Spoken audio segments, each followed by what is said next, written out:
G'day guys, I've dragged home another project. It's a Bonito 4.9 metre fiberglass hull with an 85 horsepower two-stroke, around 1985 vintage. It came up for auction and didn't meet the reserve, so I offered 1100 and got it. It does have a lot of issues which need sorting out before it's back in the water again. The biggest thing is the outboard motor doesn't run. Last time it was used in 2014, the motor died while it was out at sea and they had to be towed back to shore. The owner lost interest in it and never got round to fixing it, so it's been parked up ever since. I tried the starter motor and it does turn over, which means it's not seized. I checked the compressions, they're all even at around 135 psi. No spark on any cylinders though, there's something going on with the electrics.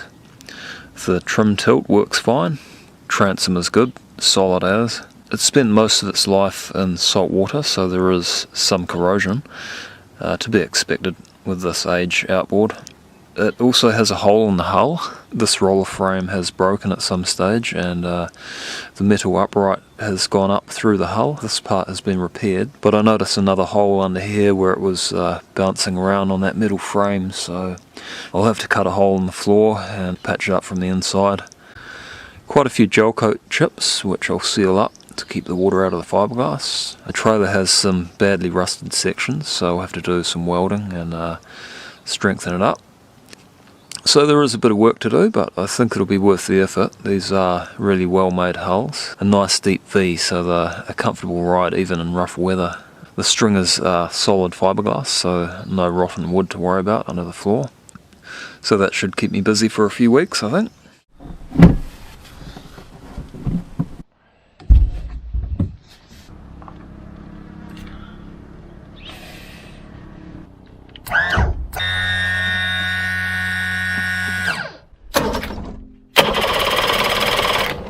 When I tested it the other day, there was no spark on any of the cylinders, so I'll have a quick look at the wiring and see if there's anything obvious, and then just work my way through the coils and check that everything gives the right readings, and if everything else is okay, then it's probably the CDI. So it's just joiners in there. I'll pull them all apart and give them a spray with CRC and see if that helps.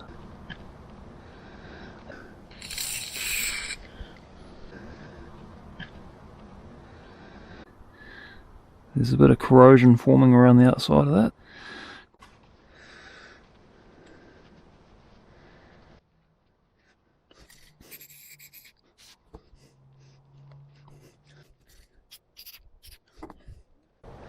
See, that one there is like corroded together.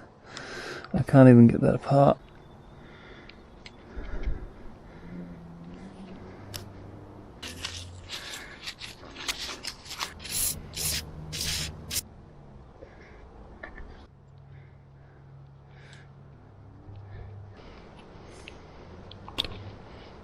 Another corroded one.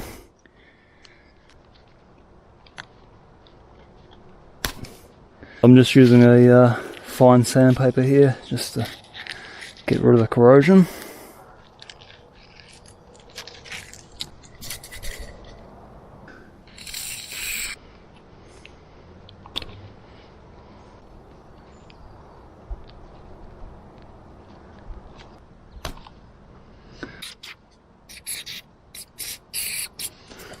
There's a little bit of a wear mark on that. I think it's been rubbing on the corner of that head there. It has worn through to the wire there, so that could be earthing out. It pays to have a good look for any wire fatigue or where the wire's been rubbing on metal things. Any little thing like that could just stop it from sparking.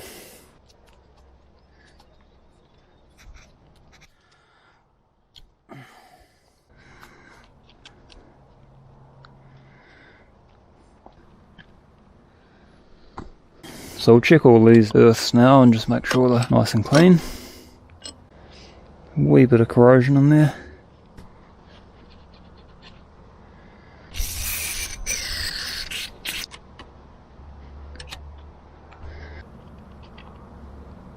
Yeah, there's a bit of corrosion on that.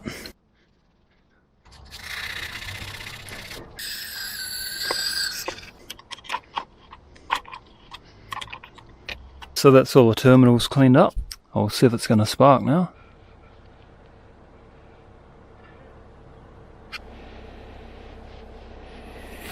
I've made myself a starting pole here, little groove in the end to fit over the key. Turn that and see what happens.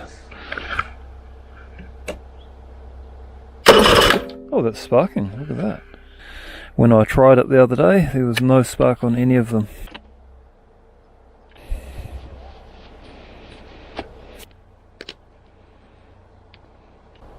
And that's sparking as well. Nice. That's simplified the repair somewhat. I really don't like having to buy new CDIs for this sort of thing. They get quite expensive.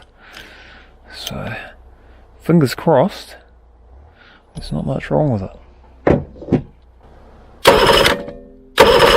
And that's sparking. We'll put some fuel in it and see what happens.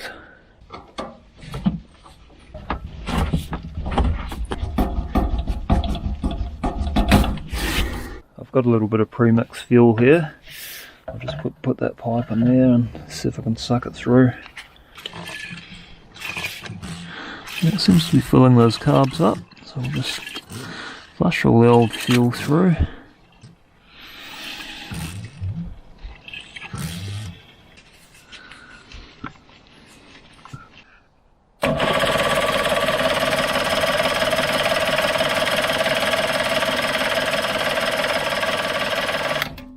No go.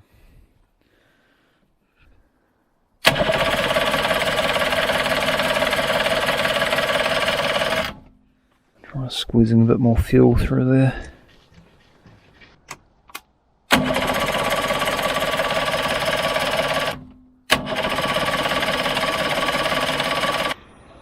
Can't smell any fuel on it. Let's see if they're still sparking.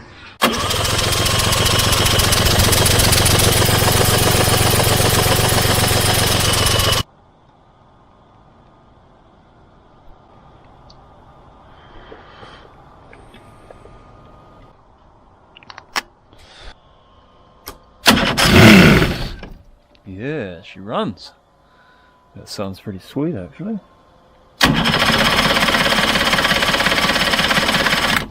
So I think that's all it is just a fuel thing. As soon as I put that fuel in the cylinders, she started right up. So that's a good sign. So I'm going to have to take those carbs off and see what's going on, I think. Possibly the jets need cleaning.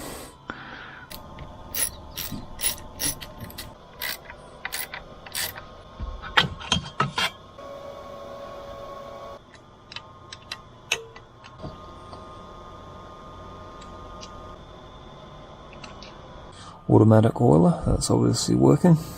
So those reeds look okay. They're popping open alright, nice and crisp.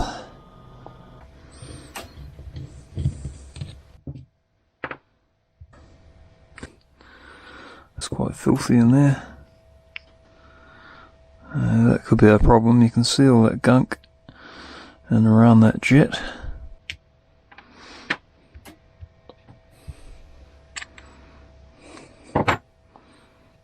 It's got a bit of gunk in there, so we'll give that a good blowout with the air compressor.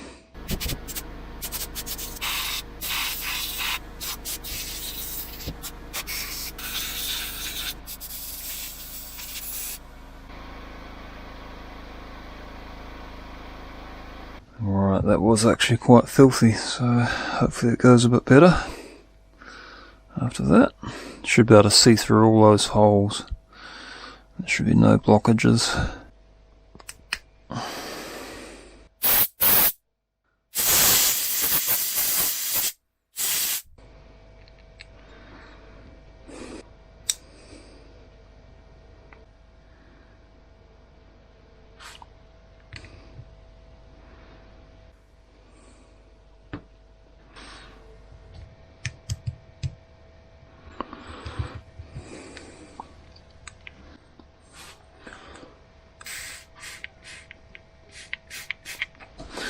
Give it the blow test, blow on this piece and make sure it's letting fuel in and then shutting off when it's full.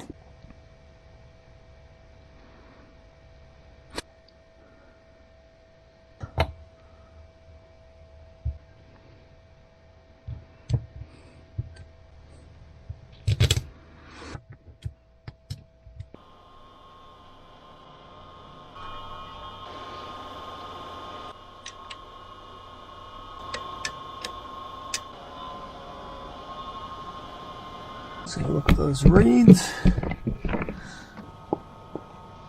Yeah, they seem good, nice and crisp.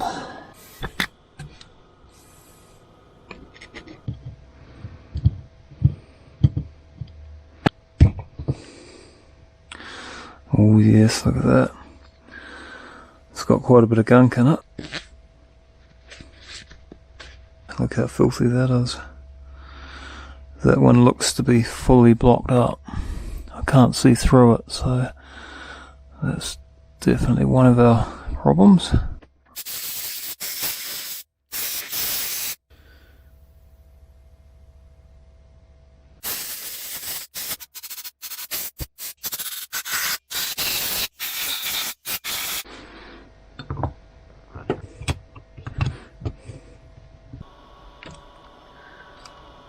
Okay, number 3.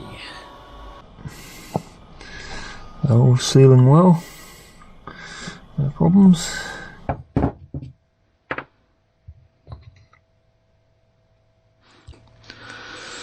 Another filthy one. Gummed up with old oil by the look of it.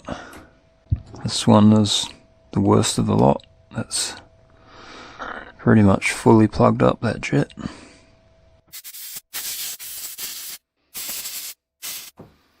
Much better. You can actually see through it now. That is just fully plugged, that one. Now you can see through it again.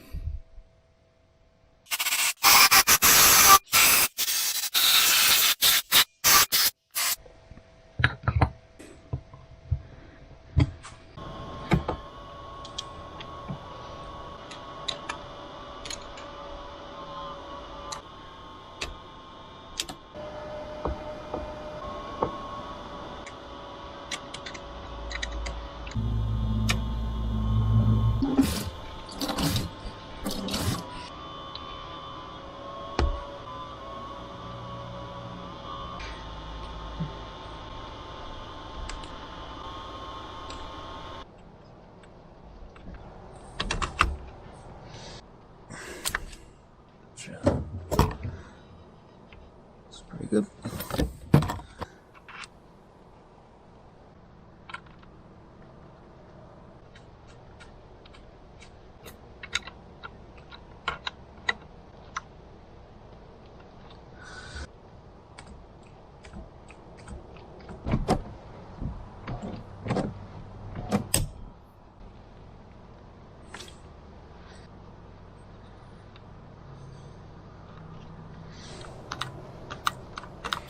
I'll just see if it's going to run before I put everything back together. Pump some fuel in there.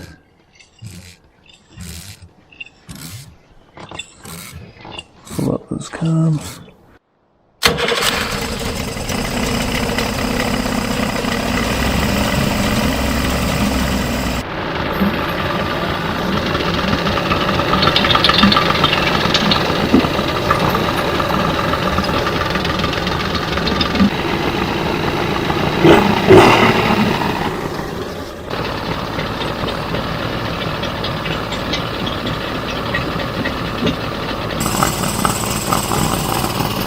Let's see if the charging circuit works.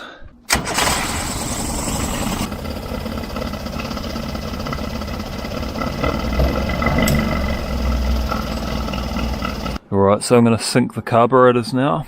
I've got these gauges here, so I want to get them about even. I'm not too worried where they go to. I just want all 3 carburetors to have the same suction.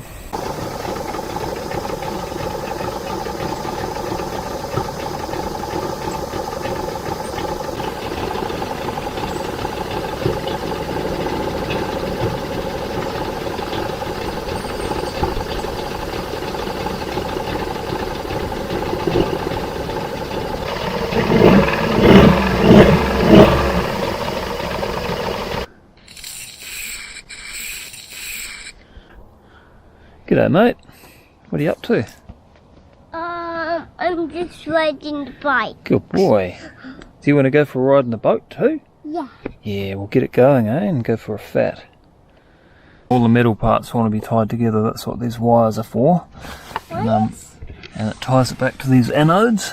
They are sacrificial anodes, and so instead of the aluminium corroding, the anodes go first. There's another wire there. When we fall off. So I'll actually test all those with my tester and make sure there's continuity. When we fall off. We won't, hopefully won't fall off. Yes, we will. Hope not. All the moving parts and all the rusty nuts and bolts that I might need to take off at some stage. They all get a good dose of penetrating oil. That should free them up a little bit for when we need to do work on the motor. This is the motor. That's a new one. How many boats have we got, guys? I got 1, 2, 3, 4, 5, 6, 7, 8, 9, 10. Yeah. Do you think we need any more boats? No. No. You've been listening to Mum, haven't you? You can never have too many boats, guys. There's the anodes up there. I'm going to give those a bit of a wire brush just to give them more surface area.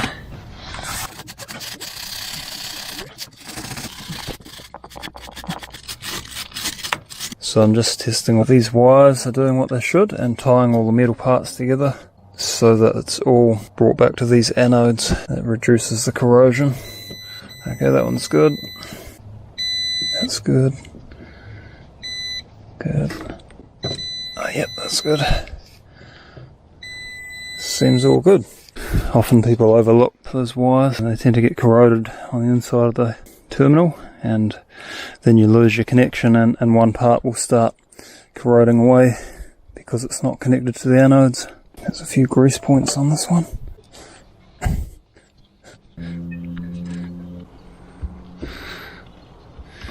Good to go. I'll check this gearbox oil and make sure it's nice and clean.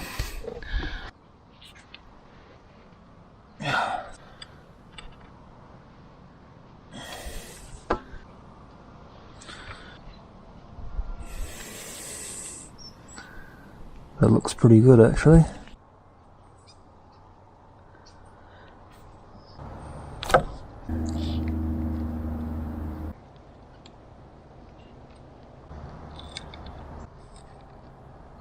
So I'll clean that up, put it in hot water and see what it does. I think it should open at around 50 degrees Celsius. That's why we flush our motors out after using them in salt water, because you can see all this salty corrosive scale on there. That builds up inside the all the water passages and eventually it gets blocked up, so it's always a good idea to flush out, especially after using in salt water.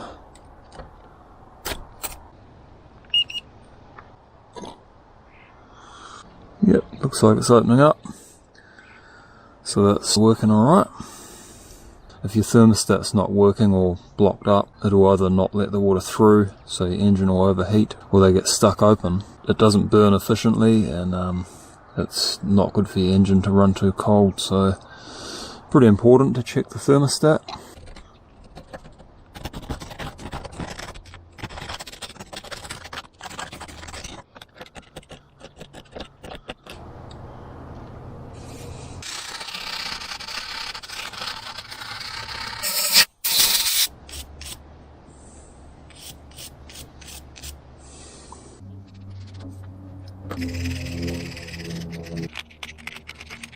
Just get the worst of that salt off there.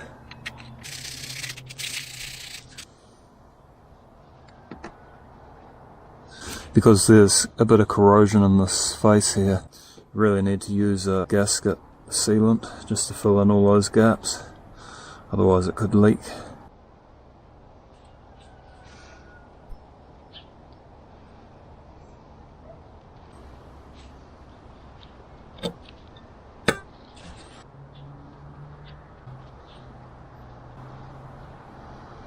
It's like an anti-corrosive lanolin grease, which will stop the threads getting stuck in there.